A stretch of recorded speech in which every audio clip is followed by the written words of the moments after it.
On Friday night, I spent by myself at home while my family slept in their cabin quite a distance away.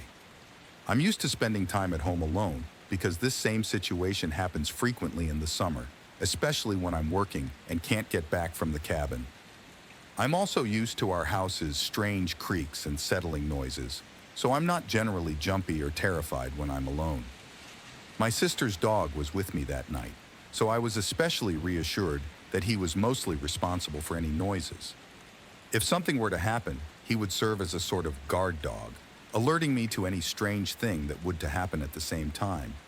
But he is the kind of dog that will bark at any noise or person, walking past the doors or windows, so I'm used to hearing him growl or bore at night. However, this past Friday, the sound of his barking went till morning, unsettling to say the least. Despite my comfort level with staying at home alone, I'm still afraid of the possibility of a breaker or some other unexpected human interaction at midnight. I allowed him to bark for a moment, convincing myself that it was just someone walking past our glass door in the nearby alleyway, and he would quiet down once they passed. Needless to say, that is not what actually happened. He continued growling and barking for a few too long moments before I eventually got out of bed and went upstairs to investigate, since I had a suspicion that he was watching the glass door. I was initially relieved to see that the door was only slightly open when I was about to close the curtains and turn in for the night. I became blank.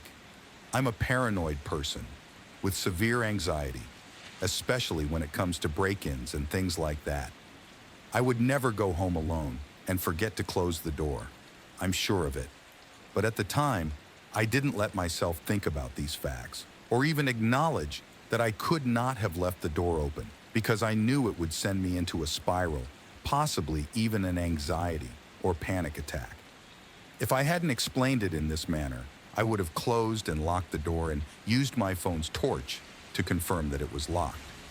In an attempt to calm myself, I searched the entire second floor of my 3-story home, looking in closets and other likely hiding places. When I couldn't find anything, I went back downstairs to my room. While I was there, trying to ignore my anxiety, I heard Bosco moving around the floor that serves as my bedroom. At first, I thought I was overthinking it, but then I heard what sounded like human footsteps mixed with Bosco's footsteps. He strolls for a few minutes before I plug in my headphones and use self-talk to help me go asleep. Prior to this, I have woken up a few times before him the same night my sister gets home from work. We let Basco out the front door instead of the glass patio door when I got up to allow him out of my bedroom because he was whining in the basement and my sister had just stepped in. In an identical manner, we conversed for a while until I walked back downstairs and my sister went to bathroom. For the next few days, I was preoccupied with work and forgot about the door.